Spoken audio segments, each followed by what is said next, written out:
Baik, Assalamualaikum warahmatullahi wabarakatuh. Kami dari kelompok 3 ingin mempresentasikan hasil diskusi kami mengenai ancaman bagi keanekaragaman hayati. Yang pertama adalah kepunahan lokal. Kepunahan lokal adalah kondisi suatu spesies yang tidak ada lagi di wilayah studi geografis yang dipilih, meskipun masih ada di tempat yang lain. Berikut penyebab kepunahan lokal. Pertama, peristiwa alam, tumbuhan dan hewan eksotik, pemanfaatan sumber daya alam yang berlebih, dan pemanasan global. Peristiwa alam seperti gunung berapi dapat menyebabkan sejumlah besar kepunahan lokal seperti pada letusan Gunung Saint Helens tahun 1980 yang menyebabkan kepunahan pakis. Tumbuhan dan hewan eksotik dapat menyebabkan permasalahan terhadap spesies asli dan habitatnya. Spesies eksotik ini seringkali berkompetisi dengan spesies asli untuk mencukupi kebutuhan hidupnya akan pakan, tempat, dan air di suatu habitat. Pemanfaatan sumber daya alam berlebihan, perburuan berlebihan, overhunting, dan penangkapan ikan berlebihan, overfishing, dan pertambangan skala industri pada banyak sumber alami telah menimbulkan risiko pada banyak spesies. Pemanasan global dengan peningkatan suhu dunia, habitat untuk banyak tumbuhan dan hewan akan berubah, mempengaruhi organisme yang tinggal di dalamnya dan niche yang sudah diadaptasi selama ini. Lalu yang kedua adalah pengerusakan habitat. Perusakan habitat oleh aktivitas manusia umumnya disebabkan oleh aktivitas eksploitasi sumber daya alam untuk kebutuhan industri dan urban. Pencaplokan habitat untuk aktivitas pertanian dengan membakar hutan untuk membuat lahan baru, pertambangan, penebangan pohon skala besar, penangkapan dengan pukat harimau, dan perluasan lahan kota juga merupakan penyebab utama. Perusakan habitat merupakan salah satu penyebab utama kepunahan spesies makhluk hidup di dunia. Secara tidak langsung, perusakan habitat dapat terjadi karena fragmentasi habitat, proses geologi, perubahan iklim, dan spesies invasi. Ya, selanjutnya yaitu materi mengenai fragmentasi habitat.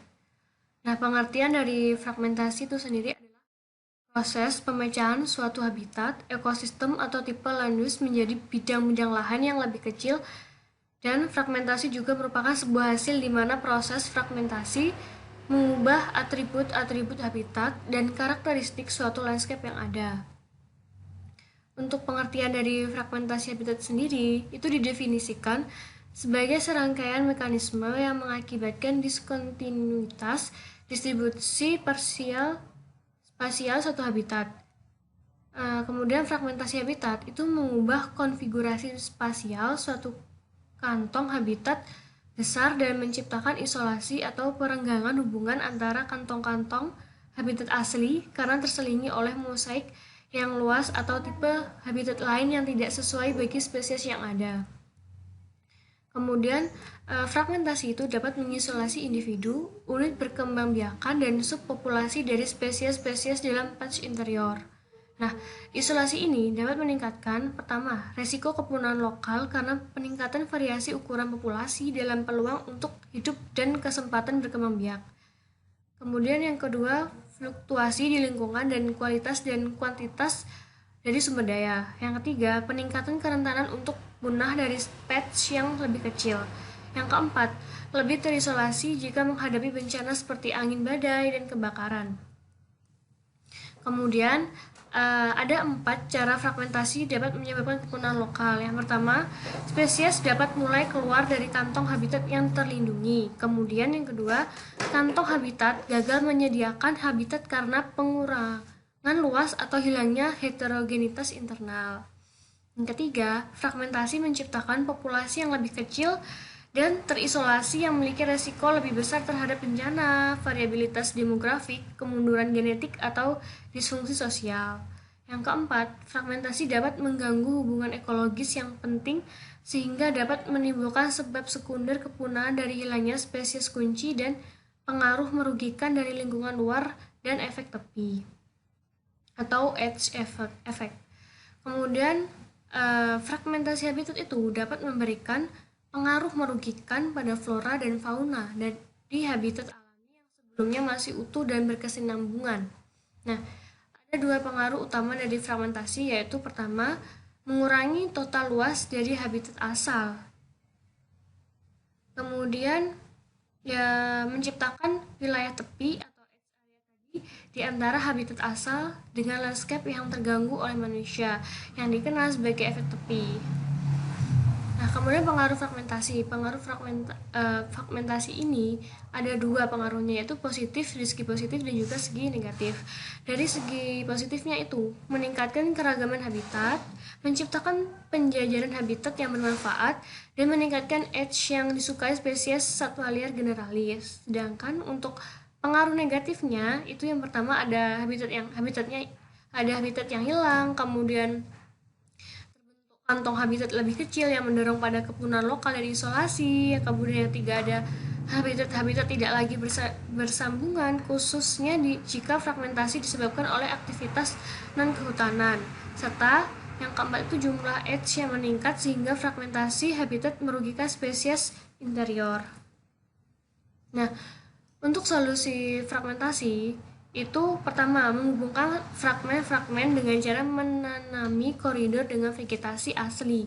Kemudian dapat juga memperluas sisa habitat kecil untuk meningkatkan jumlah habitat interior. Dan solusi yang terbaik umumnya tergantung pada spesies tertentu atau ekosistem yang sedang menjadi perhatian.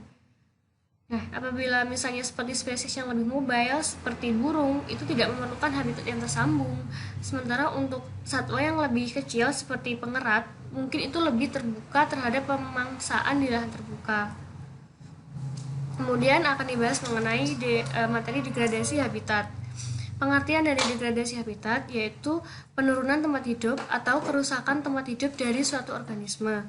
Nah, degradasi habitat ini dapat terjadi karena adanya kegiatan atau aktivitas yang dilakukan oleh manusia ataupun terjadi secara ilmiah.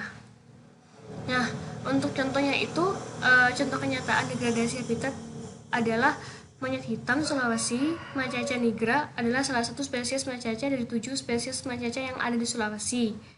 Nah, di antara 3 spesies macaca di Sulawesi bagian utara yang ada jenis M. nigra, M. nigrescens, dan M. hecke. Monyet hitam Sulawesi merupakan jenis yang paling terancam keberadaannya. Nah, dari hasil penelitian itu menunjukkan bahwa populasi maupun habitatnya semakin menurun dari tahun ke tahun. Hal tersebut sebagai akibat dari perburuan dan juga pengerusakan habitat. Populasi monyet hitam Sulawesi di Cagar Alam Tangkoko Dua Saudara yang merupakan salah satu tempat ditemukannya kelompok ini telah mengalami penurunan sekitar 75% sejak tahun 1979. Kemudian faktor-faktor apa saja yang menyebabkan degradasi habitat itu? Nah, yang pertama itu ada perkembangan teknologi yang semakin pesat. Dengan berkembangnya teknologi yang semakin pesat, maka tingkat dari degradasi habitat juga semakin tinggi. Kemudian berubahnya sistem nilai budaya masyarakat. Ketiga, ada pemanfaatan yang berlebih. Kemudian ada kesadaran, pemahaman, dan kepedulian masyarakat yang rendah. Dan ada pemungutan dan perdagangan ilegal, konversi habitat alami, dan juga yang terakhir ada monokulturisme dalam budidaya dan pemanfaatan. Kemudian untuk upaya penanggulangan degradasi habitat itu dimulai dari skala yang kecil sampai ke skala yang besar. Skala yang kecil itu dapat dimulai dengan mengadakan sosialisasi terhadap masyarakat tentang pentingnya menjaga alam, terus dampak dari degradasi habitat dan lain-lain. Kemudian langkah selanjutnya dapat melakukan reboisasi lahan dan metode tebang pilih. Kemudian juga dapat melakukan peremajaan tanaman. Kemudian langkah selanjutnya juga dapat dilakukan dengan menempatkan polisi hutan dalam hal dia dapat membantu dalam proses pengawasan apabila ada penambangan ilegal dan sebagainya. Kemudian ada penangkapan musiman untuk mengurangi tingkat kepunahan. Kemudian skala yang besar, yaitu dengan cara pembuatan cagar alam dan tempat perlindungan bagi tumbuhan dan hewan langka seperti marga satwa dan juga taman nasional. Nah, itu tadi presentasi dari kelompok kami. Apabila ada kurangnya kami mohon maaf. Wassalamualaikum warahmatullahi wabarakatuh.